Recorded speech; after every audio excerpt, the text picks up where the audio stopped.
Running కారులో ఒక్కసారిగా మంటలు చెలరేగిన ఘటన శనివారం కొత్తగూడెంలో చోటు చేసుకుంది. దీనికి సంబంధించిన పూర్తి వివరాల్లోకి వెళ్తే కొత్తగూడెం పోస్టాఫీస్ సెంటర్లో రన్నింగ్లో ఉన్న కార్ ఇంజన్లో సాంకేతిక కారణాల వల్ల ఒక్కసారిగా మంటలు చెలరేగాయి.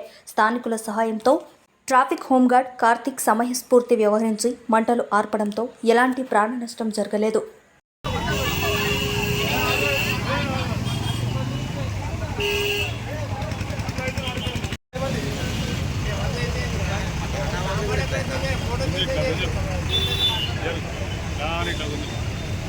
కింద ఫైర్ వచ్చింది, కింద మంట వచ్చింది, వాటర్ పోయగానే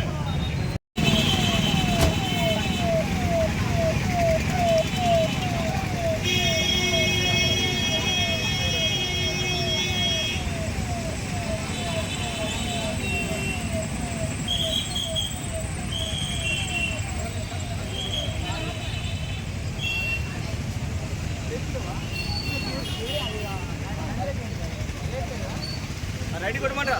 ఐడి కొట్టు.